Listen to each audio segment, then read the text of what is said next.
Hi, my friends, Ryan here. I got an encountering joy for you, and I'd like to talk about trauma. As some of you know, I had a close call where I thought I was going to die a few weeks back, and I experienced a lot of trauma through that. Like free falling for a minute and 8 seconds would do a number on anyone's system.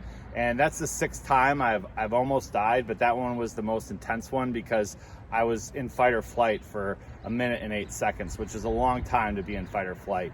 And so what was powerful about this situation is that I caught it on tape. And what happened was, with having the videotape, it was hard to watch at first, but it actually helped me heal from the trauma. By editing the video and talking about it with friends and sharing it, it actually did something wild. It rewired my brain and my body to now see the event through the video instead of my actual horrific experience. And so a lot of times trauma is stored in the body. That's how we remember things. We remember a song from like 20 years ago, our body remembers it, or a smell, our senses. Like our body can remember trauma. And so the best thing I've learned, I've been through a lot of trauma healing the last 3 years. The best thing I've learned is to talk about it, to share it with a counselor, share it with a friend, tell people that you know, that you trust, or just even sharing the story if you don't want to share all the details.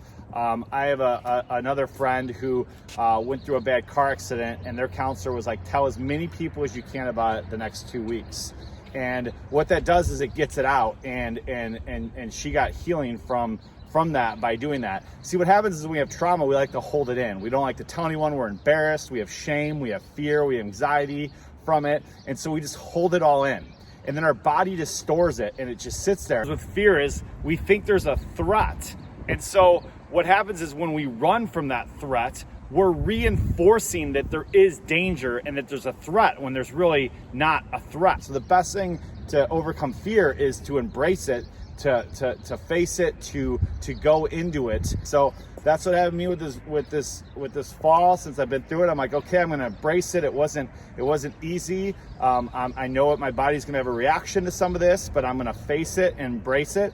And it hasn't been that bad, the aftermath of that event, even though, as you saw, it was very traumatic, and it was traumatic for me. So my encouragement to you, if you have any trauma, just try to get into it, to try to it might be really hard. I don't want to minimize. Some people have some really tough traumas, and it could take years to undo some of this stuff. So I don't want to minimize any of that. But if you have certain things that you might be able to start just getting out and not holding in, it might be really powerful in your life, because it's been very powerful in my life.